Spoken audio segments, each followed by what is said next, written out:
Hello बच्चों, आप लोग कैसे हो? खुद से सॉल्व कर लो के चैनल में आप लोगों का स्वागत है। आज मैं लेकर आई हूँ इस वीडियो में प्राकृतिक संख्याओं के बारे में कुछ बताने। नंबर 1 देखिए, संख्या 1, 2, 3 जिनका प्रयोग हम गिनने के लिए करते हैं वह प्राकृतिक संख्याएं कहलाती हैं। नंबर 2, प्रत्येक प्राकृतिक संख्या का एक परवर्ती होता है। यानी परवर्ती का मतलब जब किसी संख्या में एक जोड़ते हैं तो उसका परवर्ती मिलता है। यानी ये जब हमने 2 में 1 जोड़ा तो वो मिला 3, तो 2 का परवर्ती 3 हुआ। इसको मैं पहले भी वीडियो में बता चुकी हूँ। तो प्रत्येक प्राकृतिक संख्या का एक परवर्ती होता है। एक संख्या को छोड़कर प्रत्येक प्राकृतिक संख्या का एक पूर्ववर्ती होता है। यानी एक संख्या जो है वो प्राकृतिक है, लेकिन उसका पूर्ववर्ती कोई संख्या नहीं है।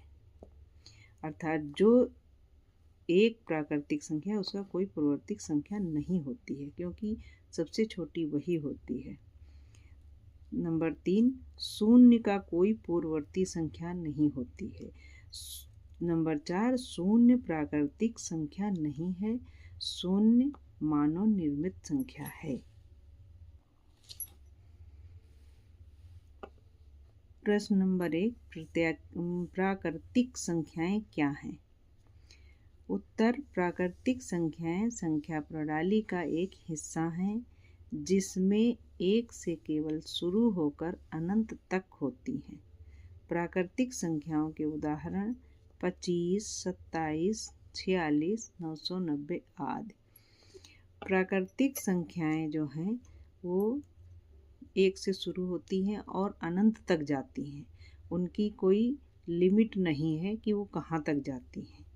तो और प्रश्न नंबर 2, पूर्ण संख्या क्या है? उत्तर 2, पूर्ण संख्याएं वह संख्याएं होती हैं जो शून्य से शुरू होकर प्राकृतिक संख्याओं के साथ मिलकर अनंत तक जाती हैं। उदाहरण 0, 5, 15, 20 आदि। पूर्ण संख्याओं में शून्य जुड़ा होता है, यानी शून्य और प्राकृतिक संख्याएं मिलकर के तब पूर्ण संख्याएं बनती हैं। तो और पूर्ण संख्या का भी शुरुआत जो होती है वो शून्य से होती है, लेकिन जाती वो बहुत दूर तक है, यानी अनंत तक उसका कोई अंत नहीं होता है। उम्मीद करती हूँ कि आज आप प्राकृतिक संख्या, पूर्ण संख्या क्या होती है उसको अच्छी तरह से समझ गए होंगे। प्राकृतिक संख्या, पूर्ण संख्याओं में यही अंतर है कि प्राकृतिक संख्या में शून्य संख्या नहीं शामिल होती है। पूर्ण संख्या एक प्राकृतिक संख्या से अपूर्ण संख्या में यही भिन्नता है कि प्राकृतिक संख्या में शून्य नहीं होता है और पूर्ण संख्या में शून्य और प्राकृतिक संख्याएं दोनों होती हैं। उम्मीद है आप लोग समझ गए होंगे अच्छी तरह से, और अगर नहीं समझ में आएगा तो आप लोग कमेंट में ज़रूर बताइएगा। मैं दोबारा प्रयास करूँगी और सरलता से समझाने का।